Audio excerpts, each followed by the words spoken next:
Hey, Hare Krishna, thanks for joining us. It's April 29th, 2020. We're studying Srimad Bhagavatam, Canto 10, entitled the Summum Bonum, Chapter 13, entitled Brahma Stealing the Boys and Calves. And so, of course, every word from Srila Prabhupada is completely transcendental. Hearing the sound vibration as disentangles us from the modes of material nature, from drowning in the ocean of material existence. And so of course, Prabhupada gave so many books and lectures and letters. And there is something special, but especially special about this chapter 13 of the 10th canto, that when Prabhupada, this is what he was translating and giving purports to, this particular chapter in his final days of his manifest physical pastimes. He passed away on November 14th, 1977 in Vrindavan. And so he was translating, giving purports to this chapter entitled Brahma Stealing the Boys and Calves. And so at one or two morning programs per week, the past few weeks, we've been reading from chapter 12 and chapter 13 here. And so we're on text 18 of chapter 13, canto 10. And so in these evening programs, we're doing things somewhat casually and informally. So whoever would like, we can recite the Sanskrit together. It's text 18, canto 10, chapter 13, Srimad Bhagavatam, Summum Bonum, which means all the other cantos lead to this 10th canto, the direct pastimes of Lord Sri Krishna. Tata Krishna mudam kartum tanmatrinam shakasya cha ubaya idam atmanam chakre vishva krit ishvara. Translation. Thereafter, just to create pleasure, both for Brahma and for the mothers of the calves and cowherd boys, Krishna, the creator of the entire cosmic manifestation, expanded himself as calves and boys. Purport by His Divine Grace A.C. Bhaktivedanta Swami Prabhupada. Yeah. Although Brahma was already entangled in bewilderment, he wanted to show his power to the cowherd boys. But after he took away the boys and their calves and returned to his abode, Krishna created further astonishment for Brahma and for the mothers of the boys by establishing the lunch pastimes in the forest again and replacing all the calves and boys just as they had appeared before. According to the Vedas, Ekam Bahusyam, the personality of Godhead can become many, many millions upon millions of calves and cowherd boys, as he did to bewilder Brahma, more and more. Hare Krishna. One thing I noticed in the translation, so Shukadeva Goswami is saying, therefore, just to create pleasure for Brahma and for the mothers of the calves and cowherd boys, Krishna, the creator of the entire cosmic manifestation, expanded himself as calves and boys. So of course he's tricking Brahma, and Brahma is really, in a sense, being made to look kind of foolish here, and Brahma is bewildered. But Krishna is doing this for the pleasure of Brahma. That, of course, for the mothers of the boys, we can understand, because the mothers of the boys, they had even more affection for Krishna than their own sons, and so Krishna's giving them a chance, just like he gave the gopis a chance to have their wishes fulfilled. So the mothers of the boys, they had even more affection for Krishna than their own sons, but they were taking care of their sons. So now Krishna, for a year, is giving them a chance to directly show affection to Krishna completely. Okay, so that we can understand. But then this is also, he's doing it for the pleasure of Brahma, because ultimately, Brahma is, of course, as we've discussed, when we hear about Brahma, we hear about him primarily in two capacities. One is the head of our Sampradaya, pure Vaishnava Acharya, spiritual master. And sometimes we hear about him as a demigod who sometimes makes mistakes and gets fooled. So two capacities. So this is the demigod. This is the demigod feature. like in some of our morning program, we're reading from chapter 6 of Canto 2 of Bhagavatam. That's Brahma speaking to his son and disciple Narada Muni. So that's his spiritual master capacity. So, but this is giving pleasure to Brahma ultimately. This is pastime. This is pastime. And so, as we've discussed, Brahma was amazed to see that Krishna destroyed this Aghasura demon. But then he became even more amazed that there's the same Krishna, he's having lunch. He's having lunch, and he's having some yogurt and rice and sweets, and he's playing. That was even more amazing, that this special personality really seems to have no special power. So Brahma's testing Krishna, and of course Brahma's attempt at mystic power boomerangs back on him, and it culminates in him offering these wonderful prayers to Krishna. I have a question. Ramachandra.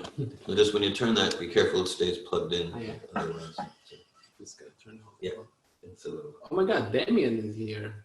Hare Krishna, Demian. I was wondering if this Eko Bahusham, if you can relate it to because in the Jewish tradition, they say not God in singular, they say God in plural. Elohim. Yeah. And I was always wondering why it's in plural. And here, it seems that Prabhupada kind of touches that Eko Bahusham, the personality of Godhead can become many. Mm. Is it the same kind of connotation? Or? It seems, yeah. My understanding of Eko Bahusham is the one expands into many to increase and enhance and deepen his bliss, his pleasure. And here, he's expanding into many Vishnu tattvas, because it's also true about the Jiva tattvas, that Krishna expands in the Vibhinamsha expansions, that's the Jiva tattva. But here, each cowherd boy and calf is a Svamsha expansion. So, Eko Bahusham, the one expands into many to increase his bliss. Anandamayo Vyasat. And Elohim, plural, that would seem to be the Godhead principle.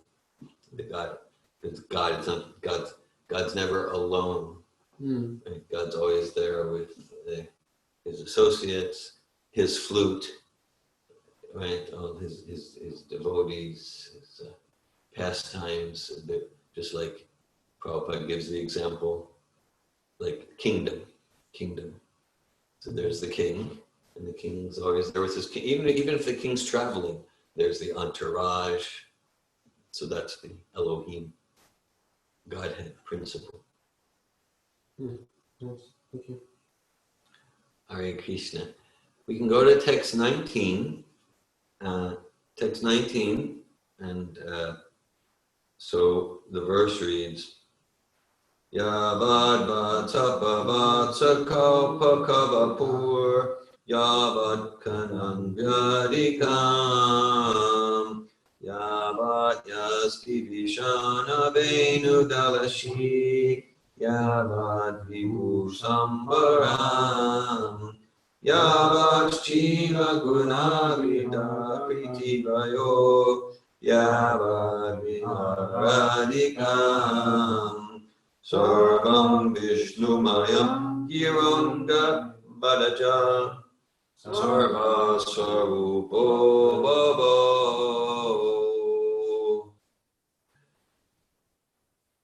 Bhakti Keith, would you like to read the translation and purport? Yeah, sure. By his Vasudeva feature, Krishna simultaneously expanded himself into the exact number of missing cowherd boys and calves, with their exact bodily features, their particular types of hands, legs, and other limbs, their sticks, bugles, flutes, their lunch bags, their particular types of dress and ornaments, placed in various ways, their names, ages, and forms, and their special activities and characteristics. By expanding himself in this way, beautiful Krishna proved the statement, Samagra Jagad Vishnu Mayam, Lord Vishnu is all-pervading. Purport.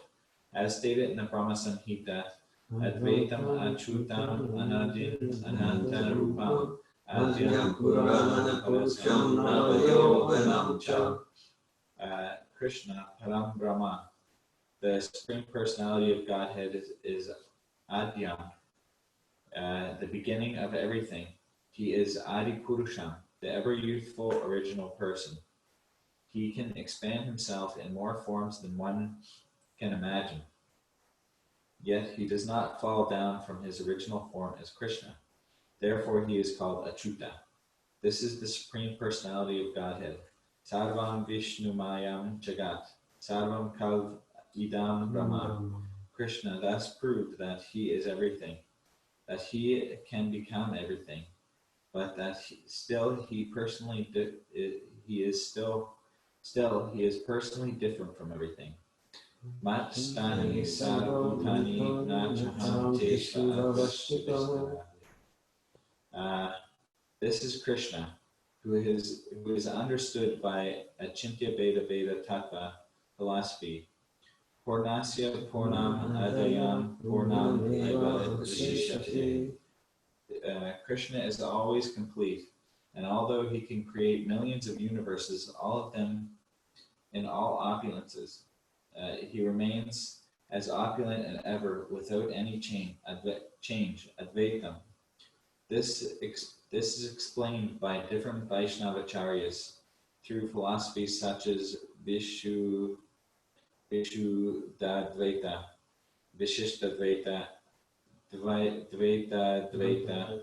Therefore, one must learn from Krishna from the Acharyas. Acharya Van Purusha Veda. One who follows the path of the Acharyas knows things as they are. Such a person can know Krishna as he is, at least to some extent. And as soon as one understands Krishna, Janma Karma Chame Divyam Evam Yoga Veti Tatvata, one is liberated from material bondage. Tyakva Deham Punar Janma Naiti Mam Eti Swarjuna. Hare Krishna. That's a verse quotes in there. That's a Sanskrit there, yes. So Prabhupada's establishing this is the complete philosophy of Srimad Bhagavatam, Achintya Veda Veda Tattva. Other Vaishnava philosophies kind of lead up to that. Vishuddhadvaita, Vishishtadvaita, and Dvaitadvaita. And Prabhupada's emphasizing that to understand this, to whatever extent we're capable, we need to be submitting ourselves to the acharyas. It's described, Prabhupada quotes a verse often, Shruti Smriti Purnadi Manchvacha Vidimida Ekantiki Hariya Bhakti Utpataya Bhakti. That if we attempt to do bhakti, some sort of devotional service, not according to the acharyas, not according to the authorized version of the Vedas, of the Bhagavatam, then it's kind of useless, and it can actually be a disturbance. So the Vedas give us the key of how to unlock their secrets. They're secrets, but they're open secrets. They're accessible to anyone. But in order to everyone can have the key, and the key is that Tadviti Pranipatina, Prashnena Sevya, Upatikshantite Gyanaya Sattadarshina. Serving a pure devotee of Krishna. This term guru has become known in the West for maybe 60 years now. And there's the computer guru, there's Google Guru, there's YouTube Guru, there's dance Guru, there's so many. So, but in the essential sense, Guru means Ye Krishna Tattva Veda, saying one who's expert, master realized in the science of Krishna. That's what the Vedas say. So we're fortunate that Srila Prabhupada, our current and direct link to the Parampara, that he's giving us this Achintya Veda Veda Tattva philosophy, and he's giving us the process to realize it. The Vedas give it to us, but certainly on my own, if I were to try to read Bhagavad Gita or Bhagavatam or whatever, I wouldn't catch on to what I'm supposed to do. So that's what the acharya means. Acharya means one who gives us practically, here's the essence, here's what you need. So Prabhupada gave us Bhagavad Gita, Srimad Bhagavatam, Chaitanya Charitamrita, some of the literatures of the Goswamis. That's the essence. The Vedas are vast. The Vedas could fill this whole house of bookshelves. Vedas on every human topic, even in higher planets. It's what we have here, times like 1 billion as far as the volume of the Vedas. So the Prabhupada's Bhagavad Gita, as it is, has potency because it's the first Bhagavad Gita given in Western languages that's given by a pure servant of Bhagavad Gita, someone with no agenda other than to please and serve the speaker of Bhagavad Gita, Krishna. We can say that that's an agenda, but it's not an agenda or a motivation in a material sense. It's the natural consciousness of the soul to have loving enthusiasm to serve Krishna with love and devotion. It's not like a warped, twisted material agenda. It's the natural condition of the soul in its uncovered state. So Prabhupada does. Therefore, one must learn about Krishna from the acharyas, and people can go searching, I'm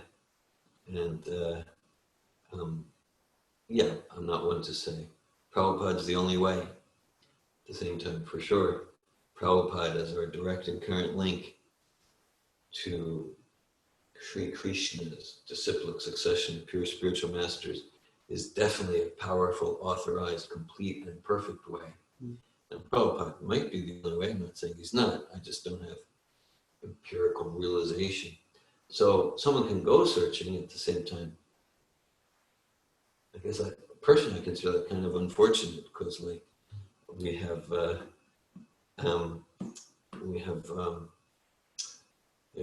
perfect spiritual master giving perfect knowledge, perfect process for realization of who we are and who God is and how to cultivate loving devotional service, bhakti. So that's my stance. I encourage people to develop their personal, direct relationship with Srila Prabhupada, and to develop their relationship with Prabhupada as their direct, current link into this chain of disciplic succession, and that's a doubtless and fearless way of success for the human form of life. In the list of the elements of the process of knowledge that Krishna gives in the 13th chapter of Bhagavad Gita, text 8 to 12, he lists accepting a bona fide spiritual master as a key element. The first element is humility. A key element is devotion to Krishna.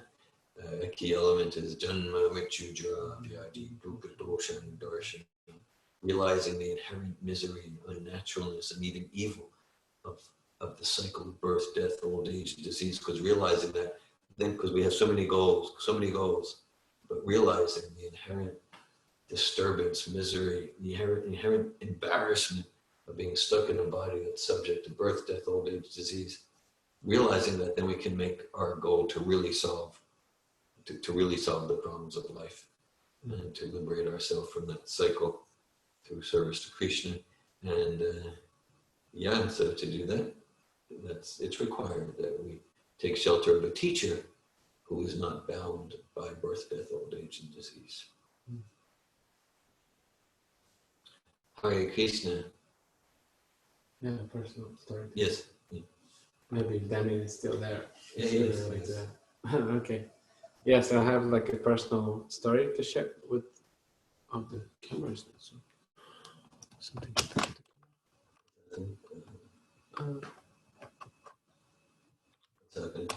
It wasn't focused.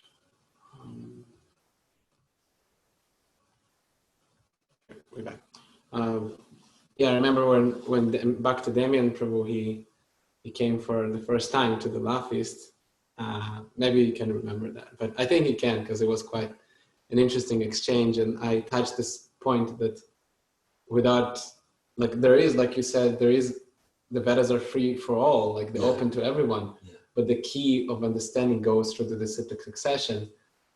And I remember that I started the La Feast class lecture from stating that so many people read the Bhagavad Gita, including Hitler.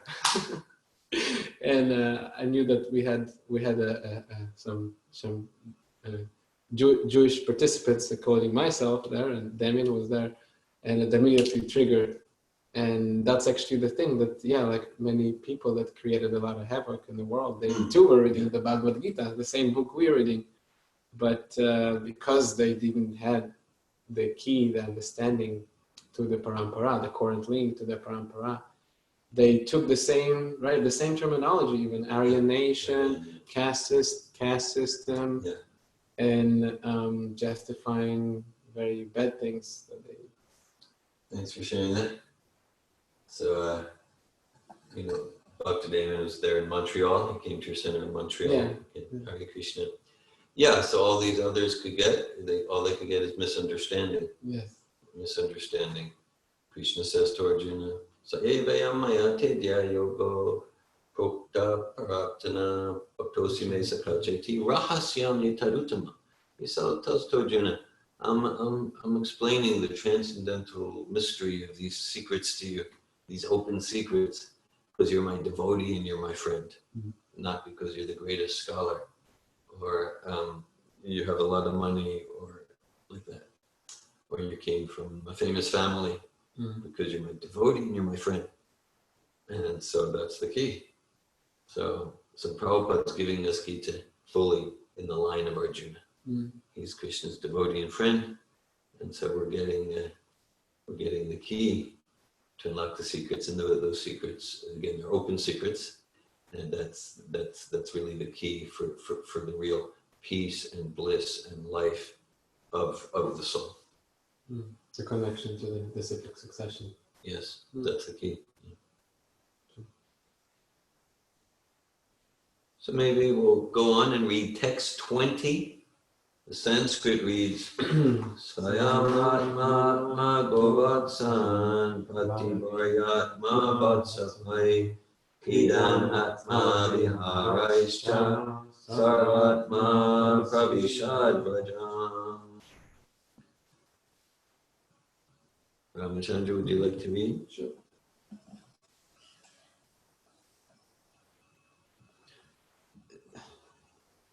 Now expanding himself so as to appear as all the calves and the cowherd boys, all of them as they were, at the same time appear as their leader. Krishna entered Rajabhumi, the land of his father Nanda Maharaj, just as he usually did while enjoying their company. Purport by His Divine Grace, Srila Prabhupada. Krishna usually stayed in the forest and pasturing ground, taking care of the calves and cows with his associates, the cowherd boys. Now that the original group had been taken away by Brahma, Krishna himself assumed the forms of every member of the group, without anyone's knowledge, even the knowledge of Baladev, and continued the usual program. He was ordering his friends to do this and that, and he was controlling the calves and going into the forest to search for them when they went astray, allured by new grass. But these calves and boys were he himself. This was Krishna's inconceivable potency, as explained by Srila Jiva Goswami, Radha Krishna Pranaya Vyaktir Haladini Shaktir Asmat. Radha and Krishna are the same. Krishna, by expanding his pleasure potency, becomes Radharani. The same pleasure potency, Ananda Chinmaya Ras, was expanded by Krishna when he himself became all the calves and boys and enjoyed transcendental bliss in Rajabhumi. This was done by the Yogamaya potency and was inconceivable to persons under the potency of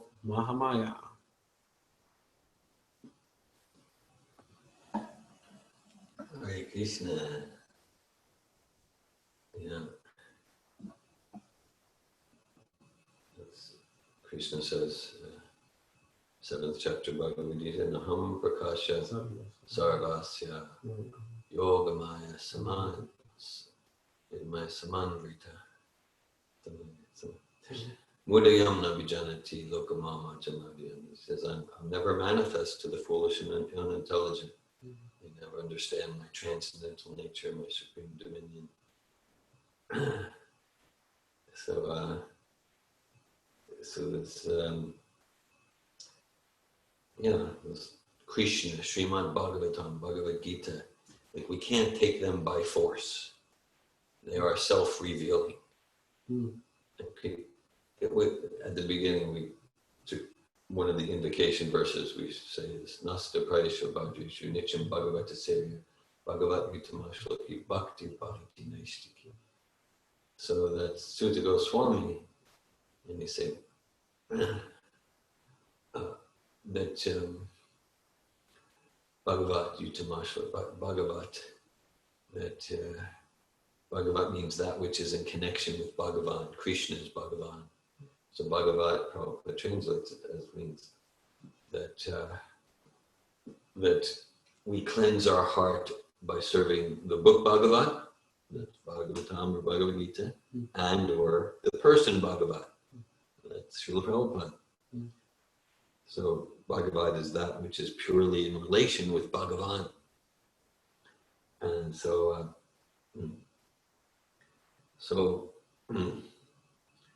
this is the process of cleansing our heart, which, again, as we wake up to spiritual intelligence, that becomes like, yeah, that's really what's most important, because as long as my heart is filled with dirty things, then there's no possibility of peace or happiness.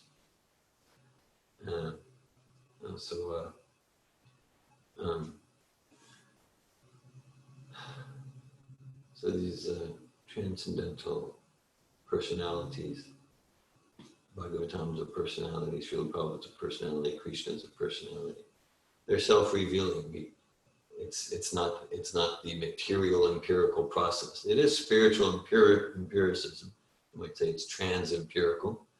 It's not irrational, but it includes what empiricism and rationality can give us, and it transcends it. That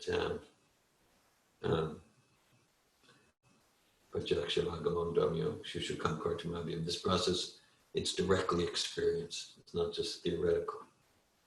Krishna's Kaviraj Goswami says in Chaitanya Charitamrita, if you like logic and argument, yeah, great, apply it to the mercy of Lord Chaitanya. You'll find it to be strikingly wonderful. And the logic and argument, if we're sincere, Bahunam Jananate, Ginavanmaka Bhajate, Vasudeva Saramiti, Samahamasadova, that'll bring us to this bhakti process, to full surrender.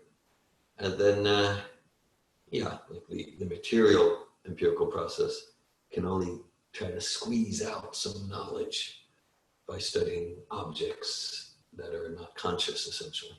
That's what it means to objectify someone, to treat them as an object. Okay, so that has some value, but for the supreme personal consciousness to reveal himself, then this control and enjoy mentality, it just won't be effective. So through devotional service, Krishna and the Bhagavatam, they're inspired, they're self-revealing, they're inspired to reveal themselves to us. And that's the greatest nectar. And then as we get that revealed, then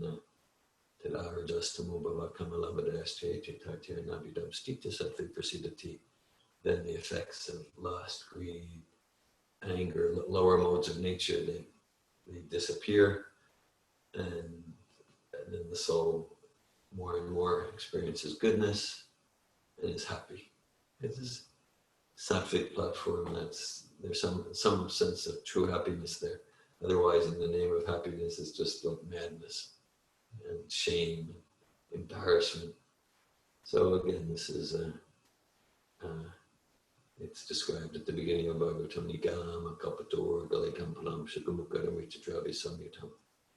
Pibata Bhagavatam, Samalayam, Mohora Hora Sikapuni, Pabu. Vyasadeva, that's an invocation verse from Vyasadeva. And he says, "Oh, expert and thoughtful men, relish the Srimad Bhagavatam, which is the mature fruit of the desired tree of Vedic literatures. It emanated from the lips of Sri Shukadeva Goswami, and therefore this fruit has become even tastier, although its nectarian juice was already relishable for all, including liberated souls."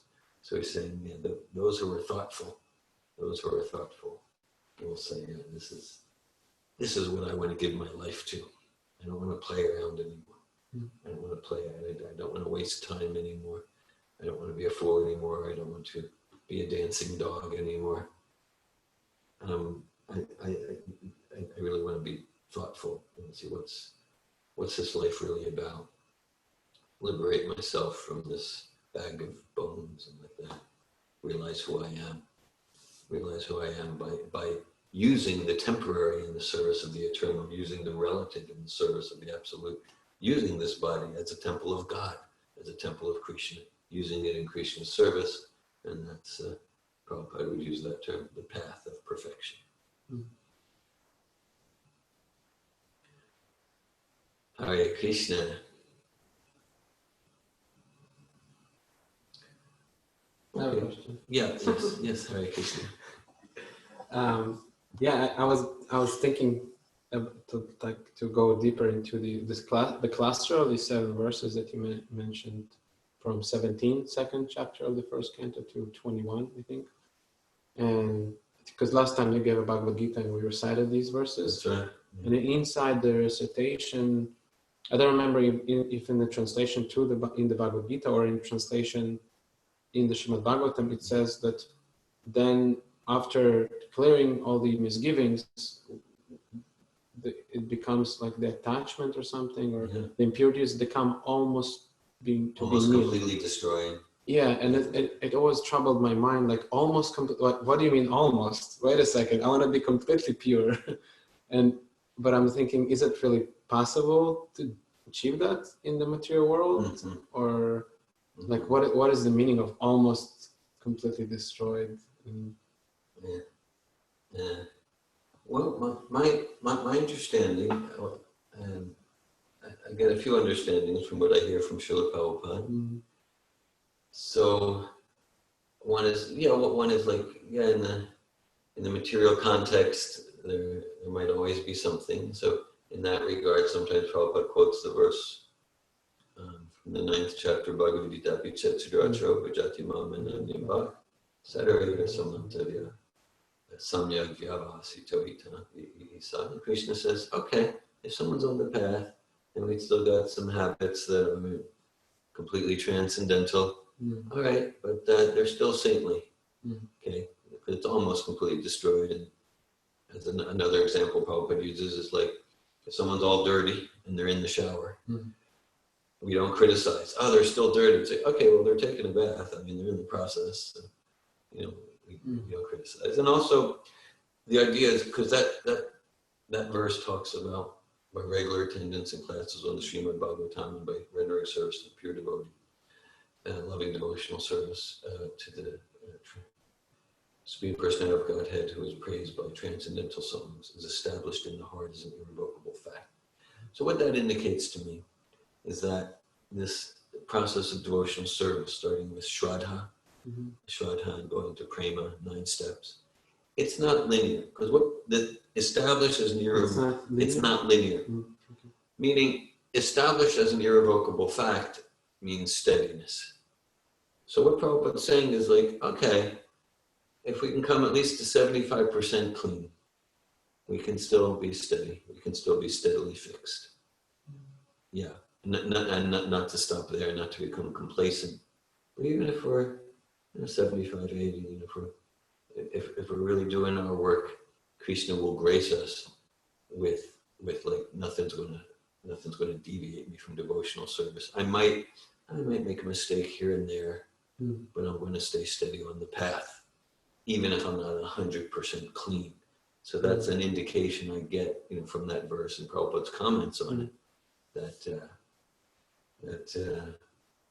we can be at Nishta. We can be at the Nishta stage, even if we've not completely completed an Artha Nivritti. We can be Nishta, like meaning firm faith or liberation. And Steadiness. Steadiness. Even we did or did not be completed. Even if we haven't completely completed the Anartha Nivritti stage. Mm-hmm.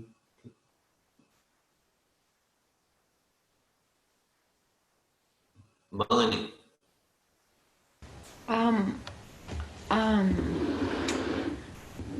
The way I understand those verses is a little from a different angle. That it seems to me that they are very encouraging.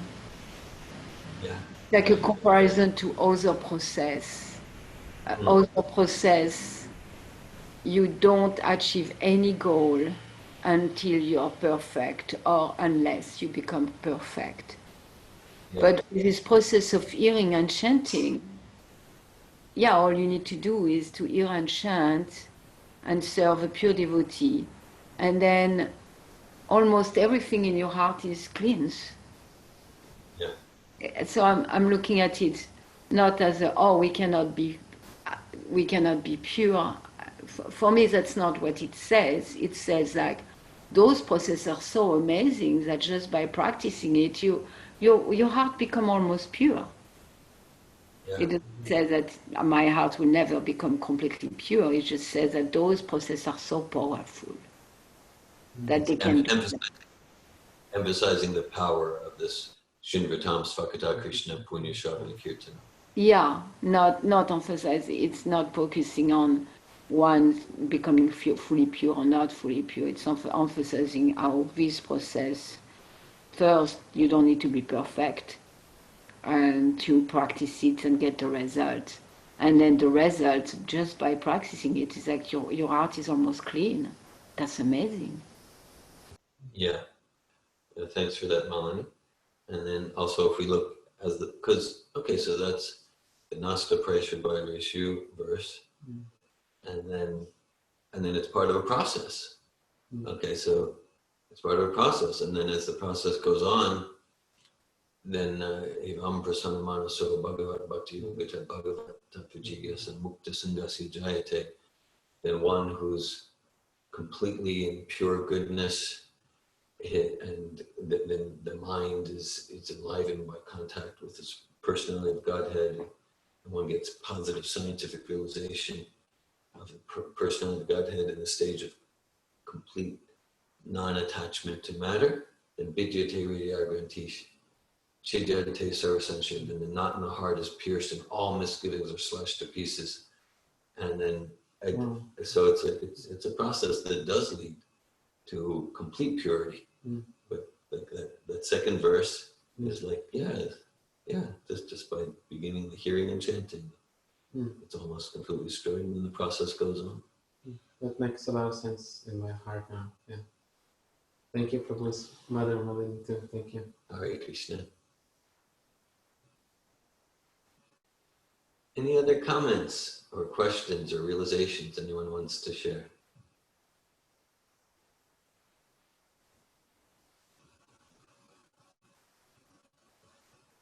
Thank you all for your association. Hare Krishna. Srimad Bhagavatam ki jai. Srila Prabhupada ki jai. Hare Krishna. Hare Krishna. Hare Krishna. Thank you for joining Shay and Demian and Mother Malini. Hare Krishna. Hare Krishna.